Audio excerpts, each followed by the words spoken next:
डालने वालों, क्या तुमने अपनी कौम के बच्चों के लिए कोई सीबीएसई कॉलेज कायम किया? कोई इंग्लिश मीडियम स्कूल बनाया? क्या तालीमी मयार है तुम्हारा? कौम के लिए क्या किया?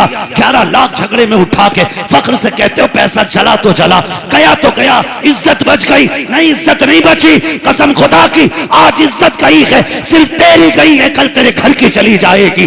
इस पैसे को सही जगह लगाओ, बच्चों को तालीम दिलाओ, स्कूल कॉलेज कायम करो और दुनिया को बता दो मोहम्मद के गुलाम किसी के मोहताज नहीं होते हैं, जो चाहते हैं अपने दम पे करके दिखाया करते हैं। सुभान अल्लाह, सुभान अल्लाह, माशाअल्लाह।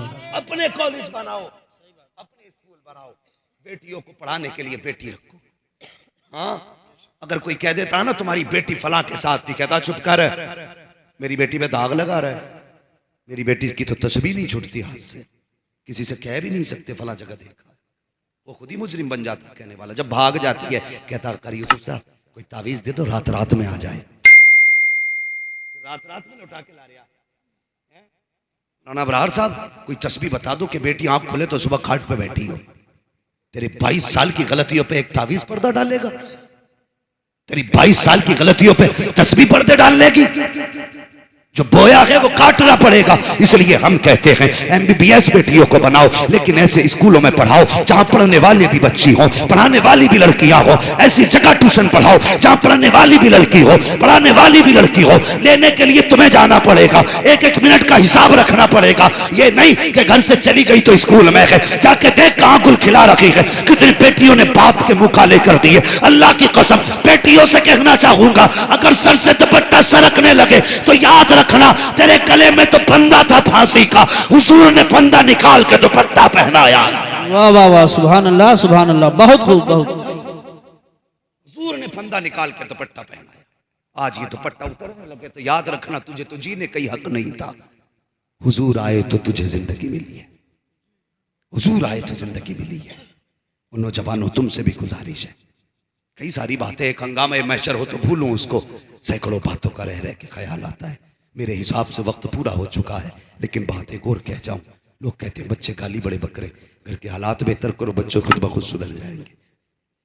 घर के हालात अच्छे करो, बच्चे खुद ब खुद सुधर जाएंगे।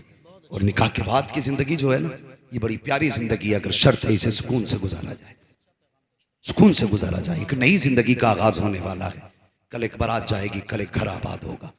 हाँ, मगर याद रखना दुल्हन की वीडियो मत बनने देना। मैं घर वालों से गुजारिश करूंगा, किसी वीडियो मेकर के जरिए दुल्हन की वीडियो मत बनने देना। हालात ये हैं, हालात ये हैं, हालात ये हैं। दूल्हा बाद में देखता है, कैमरे वाला पहले देख लेता है। हाँ, फिर उसके बाद वो बदतमीजी चलाई जाती है कौम के आगे। तुम्हें पता है अब तो हम लोग ना मैरिज हाल से रुखसत कर रहे हैं बेटियों को, मैरिज हाल से। अल्लाह तौफीक देना, अपनी बेटियों को घर से रुखसत करना। खाना कर दो मैरिज हाल में, दावतों का इंतजाम कर लो, लेकिन बेटी अपनी चौखट से रुखसत करना।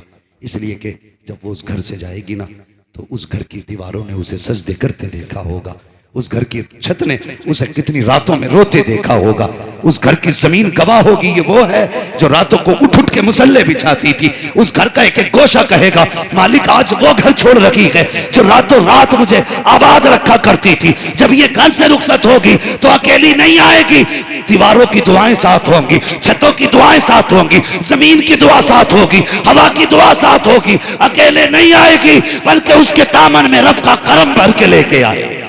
सुभान अल्लाह, माशाअल्लाह, बहुत हालात है।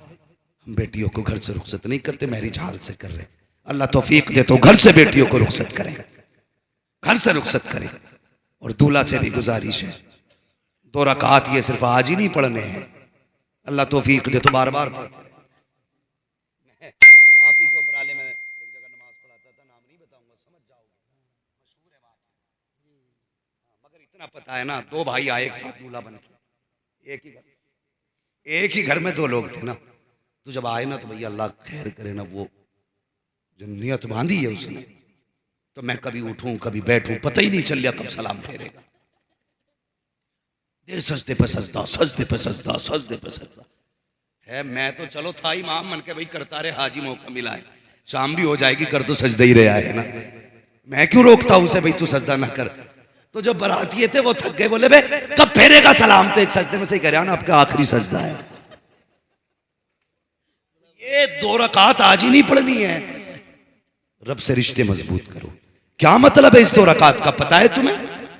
रब का शुक्रिया अदा कर रहे, मालिक तेरा शुक्र है तूने हमें सेहरे वाला दिन दिखाया है। हाँ, तूने हमें सेहरे वाला दिन दिखाया है, तूने खुशियां दी हैं। जिस दिन का माँ को इंतजार था वो दिन आ गया, जिस दिन का बाप को इंतजार था वो दिन आ गया, जिस दिन का खानदान को इंतजार था आज वो दिन आ गया। कर यार सजदा, और ये सजदा भूल ना जाना। कल जब बीवी आ जाए घर में, अगर तंगदस्ती दिखाई दे, उसका दुपट्टा बिछा, कहना यार अब तेरे महबूब की उम्मत की बेटी लेकर के आया हूं, इसके नसीब से रोजी दे दे। मेरा ईमान कहता है हाथ नीचे बाद में आएंगे, रिस्क पहले दे दिया जाए। सुभान अल्लाह माशाअल्लाह। रिश्ते ही कमजोर हो गए रब से। कहते बहुत दुआ मांगी कबूल ही नहीं हुई, कबूल ही नहीं हुई। मैंने कहा अजीब बात है। कहता कबूल ही नहीं मांगी कैसे? कभी जुम्मे में देखियो कैसे मांगते। चैनल वालों जरा सुनो, तुम भी हुजूर के उम्मती हो, सिर्फ चैनल वाले नहीं हो। कभी मस्जिद में जाके देखिए, है 2 लास्ट की पढ़ के ना हाथ यहां तक सीधे नहीं आते और कट, सबसे पहले चप्पल देखने भाग गया। उसकी भी फिक्र ठीक है भाई। ऐलान होता कोई इमाम साहब का ही ले गया, पहुंचाने जावे तो कहवे धोखे से आ गई थी। मेरी समझ में बात नहीं आती। अंधा आदमी जिसकी आंखें ना हो ना, उसके आगे ना उसके जैसी 10,000 चप्पलें रख देना, वो पैर डाल के बता देगा ये मेरी नहीं है। पैर बता देता जूती किसकी है। तू घर गया, एक तो 3 दिन बाद लौटाने आया, पूछा भाई अब तक कहां था? कहने लगा मैं रिश्तेदारी में पहन गया। बोले पता चला वापसी में ऐलान हो रहा था हजरत तुम्हारी जूतियां थी। तो मैंने कहा खाला के घर घूमी आया, पता ही नहीं चला। तो ये हमारी नमाजें हैं, ये हमारे रब से रिश्ते हैं। मस्जिद जाएंगे तो चप्पल चुरा लाएंगे, दुआ करेंगे तो यूं मारेंगे, मस्जिद में जाएंगे तो सब झाड़ के देखेंगे, बड़ी धूल है यहाँ पे। अल्लाह कहता मैं इस गर्द के साथ तो नमाज पढ़ लूंगा, सुन लूंगा, कबूल करूंगा तेरी। इस गर्द के साथ तेरी इबादत कबूल तो कर लूंगा, लेकिन तेरे दिल में जो गर्द है ना, मैं इसके साथ तेरी इबादत कबूल नहीं करूंगा। वो कौन सी गर्द है बताऊं? वो गर्द क्या है? जुम्मे का दिन आता, बेटे से कहता जा देख का चचा कौन सी मस्जिद में गया। कहा क्योंकि जिसमें वो जाएगा उसमें मैं नहीं जाऊंगा। ये हालात है हमारे। हमारी कौम है, मरेगी ना तो क्या होगा? कोई नहीं बचाने वाला। अगर समझते हो खालिद बिन वलीद आएंगे तो मैं कहता हूं नहीं आएंगे, और अगर तुम सुधर गए तो खुद मुस्तफा मदीने से आ जाएंगे। सुभान अल्लाह। लेकिन शर्तें खुद बदलो। कह रहा अगर भाई जाएगा तो नहीं जाऊंगा। एक तो फोन करके कह रहा मुझसे बकरीद पे कि हजरत एक मसला पूछना। मैंने कहा कोई अहम होगा? कह रहा कि जिस हिस्से में मैंने हिस्सा कराना, जिस जानवर में, उसमें मेरे भाई साहब का भी हिस्सा, लेकिन मेरी उनसे नाराजगी है, कुर्बानी हो जाएगी ना? डॉक्टर इकबाल ने कहा था यूं तो सैयद भी हो, मिर्जा भी हो, अफगान भी हो, तुम सभी कुछ हो, बताओ कि मुसलमान भी हो।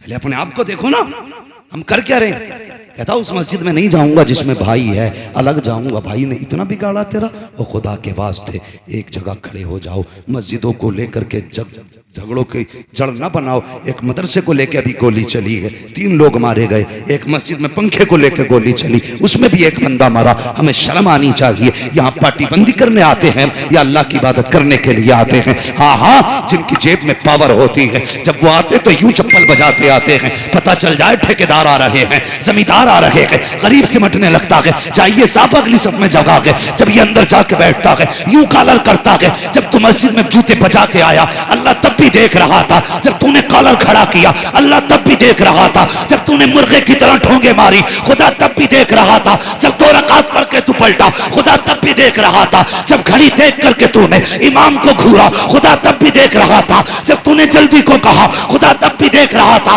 जब तू मस्जिद से पलटा, खुदा ने कहा फरिश्तों इससे जरा पूछो तो सही, ये नमाज पढ़ने आया था या मुझे डराने के लिए आया था, अपनी पावर दिखाने आया था? इससे कहो अगर ये बचना चाहता है तो घमंड खत्म करे, तकब्बुर खत्म करे और यहाँ के नीचे बैठे। खुदा की कसम ये झगड़े की जगह नहीं, ये वो है जिसके बारे में कहते हैं एक ही सफ में खड़े हो गए, मैं मुंह तो आयाज, ना कोई बंदा लगा ना कोई बंदा लगा। नारे तकबीर, नारे रिसालत, नारे गौसियत मसलके आला हजरत फैजान ख्वाजा गरीब नवाज फैजान इबादी हजरत अल्लामा मुफ्ती हम्माद रजा साहिब क़िबला। सुभान।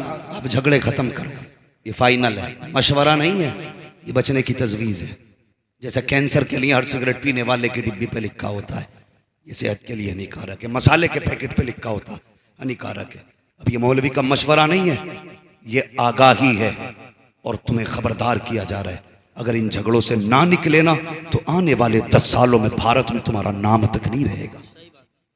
हाँ, अगर तुमसे कोई मौलवी कह के गया ना गरीब नवाज बचाएंगे, तो गरीब नवाज उसी को बचाएंगे कम से कम जो हाथ पैर मारे तो। हाँ, और उन्हीं के बनाए हुई